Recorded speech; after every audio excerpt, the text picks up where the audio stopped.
네, 북한마저 중재 역할을 부정하는 상황에서 우리나라가 택할 수 있는 길이 많아 보이지는 않습니다. 어제 끝난 한미 정상회담 뒷얘기 그리고 향후 비핵화 전망 지금부터 청와대 출입하는 황재영 기자와 뉴스 추적해보도록 하겠습니다. 황재영 기자, 먼저 한미 정상회담 이야기부터 해보자고요. 결국 공동보도문이나 합의문이 없이 이제 회담이 끝났지 않습니까? 네, 한미가 각자 따로 언론보도문을 만들어서 내고 끝났습니다. 우리는 정의용 안보실장이 보도문을 프레스센터에 와서 브리핑을 했고 백악관은 그냥 홈페이지에 올렸습니다. 네. 정 실장의 보도문을 보면 여기서도 뭐 새로운 내용에 합의했다 이런 표현은 없고요. 의견을 같이 했다, 의지를 재확인했다 정도의 표현이 있었습니다. 자, 그리고 말이죠. 이번 정상회담이 성과가 없었다 이런 그 세간의 평가를 많이 받고 있는데요. 어떻게 봐야 됩니까? 네, 꼭 그렇게 볼 수는 없겠습니다. 그래요? 애초에 이번 정상회담의 목적이 뭘 합의하러 가겠다는 것이 아니었고 북미 대화의 동력을 이어나가겠다는 것이었기 때문입니다. 예. 일단 좀 성과를 먼저 짚어본다면요. 예. 트럼프 대통령이 3차 북미 정상회담에 대해서는 가능하다 이렇게 언급을 했고요. 예. 남북 정상회담은 아예 문 대통령이 계획을 전달을 했습니다. 그러자 트럼프 대통령은 그러면 김 위원장의 의견을 나에게 잘 전달해달라 이렇게 화답을 해줬습니다. 그랬죠. 그리고 트럼프 대통령의 방안도 이번에 우리가 제의를 했고 미국 측이 감사함을 표시함으로써 뭐 이르면 상반기 내로 좀 가능하지 않을까 이런 분석이 나오고 있습니다. 네. 그런데 비핵화 협상에 대한 그 한계도 확인이 됐단 말이에요. 트럼프 대통령이 금강산 관광과 개성공단 재개 문제에 대해서는 확실히 선을 그었습니다. 지금은 할 때가 아니라고 했습니다. 예. 그리고 북한의 완전한 비핵화와 제재 완화를 맞붙고는 이 소위 빅딜이라고 얘기하죠. 네. 이 빅딜을 직접 얘기했는데요. 한번 트럼프 대통령의 말을 들어보시겠습니다. 네. We want sanctions to remain in place. At this moment, we're talking about the big deal. The big deal is we have to get rid of the nuclear weapons. 남북은 그런데 뭐 빅딜보다는 비핵화 조치를 단계적으로 하고 그때마다 보상을 북한이 얻는 스몰 딜을 원하니까 달가운 소식만은 아니었습니다. 그렇죠. 근데 회담 내용은 이 정도로 좀 정리를 해보고 회담 형식에 대한 그 뒷얘기들이 좀 많은데 조금 전에 봤던 트럼프 발언 있잖아요. 그렇습니다. 이 단독 회담을 하기도 전부터 나온 발언이라면서요. 그렇습니다. 이 단독 회담을 시작한 직후라고 말하는 게 좀 정확할 것 같습니다. 예. 그러니까 이번 한미 정상회담은 현지 시각 12시 18분에 시작했는데요. 그 첫 순서인 단독 회담의 양 정상의 모두 발언까지만 언론에 공개를 하기로 했습니다. 예.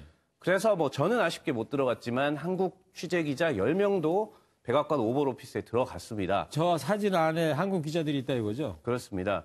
그런데 트럼프 대통령의 특징이 지난 하노이 회담 때도 보셨겠지만 저러는 과정에 기자들이 툭툭 던지는 돌발 질문에 상당히 대답을 잘해줍니다. 예. 이번에도 모두 발언이 끝난 뒤에 원래는 기자들이 나가야 되는데 미국 기자들과 한국 기자들이 이러저러한 질문을 하면서 트럼프 대통령이 답을 하면서 무려 28분이나 이어졌습니다. 예. 기자들이 나간 뒤에 이제 논의를 해야 되지 않겠습니까? 그런 본격 단독 회담은 2분 하고 끝났습니다. 그래요?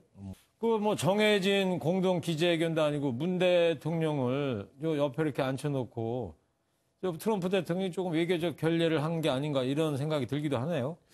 그렇습니다. 그렇게 해석이 가능할 것 같습니다. 물론 뭐 트럼프 대통령 특유의 자신감이라고 할 수도 있고요. 예. 미국 대통령이라서 좀 가능한 것 같기도 한데요. 그 우리와 관계없는 미국 국내 문제에 대한 질문도 3-4개 정도 있었는데 보통 같으면 뭐 한미 정상회담 자리니까 그런 질문은 자제해달라고 말할 수도 있지 않습니까? 그러겠죠. 그런데 다 대답을 해줬습니다. 네. 때문에 단독회담 2분이 너무 짧았던 것 아니냐 이런 비판도 있는데요. 시간상으로 뭐 그렇게 볼 수는 있겠지만 단독회담 뒤에 참모들이 배석하는 소규모 그리고 확대 정상회담은 합쳐서 거의 2시간 동안 진행을 했습니다. 예. 이 회담들도 사실상 두 정상이 주도하지 않겠습니까? 네. 뭐 참모들 있다고 정상들이 하고 싶은 말 못하지는 않을 텐데 그래서 시간이 너무 짧았다 이런 비판을 좀 마냥 할 수는 없는 상황으로 보입니다. 네. 그리고 앞서 북한이 한국은 이제 중재자 역할 그만하라고 말하는 보도 좀 저희도 내드렸는데 미국 내에서도 뭐 탐탁치 않아 한다는 그런 시선이 많다면서요? 네, 이번 순방 때 워싱턴에서 그 미국 의원들의 분위기를 좀 언론을 통해서 들어볼 수 있었는데요. 네. 지금은 어쨌든 뭐 트럼프 대통령의 공화당 의견이 더 중요하지 않겠습니까? 그러겠죠. 그러니까 공화당 상원 의원들 사이의 분위기는 그러니까 한국은 동맹인 미국 편에 지금 서 있어야 되는데 예. 왜 중재 역할을 한다고 말하면서 그런 면이 잘 보이지 않느냐 이런 게 불만이라고 합니다. 예. 그러니까 청와대가 북한의 의견을 받아들여서 미국을 설득하는 모양새는 옳지 않다라고 생각을 하는 것이죠. 왜 미국 편에 안 서고 북한 쪽에 자꾸 쓰려고 그러느냐 이런 뜻이에요. 그렇습니다. 그러면? 공화당은 또 보수 인사들이 많기 때문에 더욱 예. 그렇고요. 그러니까 정리해보면 지금 북한은 한국은 우리와 한민족인데 왜 우리 편을 들지 않느냐라고 하고 미국은 미국과 오랜 동맹국인데 왜 중재 역할만 하고 미국 편을 안 드느냐 이렇게 좀 싸우는 모습이라고 예. 볼 수 있겠습니다. 자, 황 기자, 그럼 우리 정부 앞으로 어떻게 해야 됩니까? 상당히 풀기 어려운 상황만은 확실해 보입니다. 예. 결국에는 그 남북미가 다 선호하는 톱다운 방식, 그러니까 정상이 일단 만나서 푸는 그런 방식으로 진행을 해야 될 것으로 보입니다. 네. 그러기 위해서는 남북, 북미, 한미 정상회담을 빨리 성사시키는 게 중요할 것으로 보이고요. 그러겠죠. 이번에 좀 긍정적인 면을 하나 봤다면 트럼프 대통령이 단계적 비핵화 형식인 스몰 딜에 대해서도 그건 안 된다라고 아예 자른 게 아니라 여러 가지 스몰 딜 형식이 있을 수도 있다라고 반응을 보였다는 것입니다. 예. 지금 남북 정상회담이 가장 이제는 빨리 좀 이루어질 것으로 보이는데요. 문 대통령이 북한과 함께 미국에게 통할 이런 스몰 딜의 형식 중 하나를 좀 논의하는 게 가장 급선무가 아닐까 이렇게 생각이 듭니다. 네. 자, 미국 다녀온 문재인 대통령에게 이제 북한과의 대화가 이제 숙제로 남아 있습니다.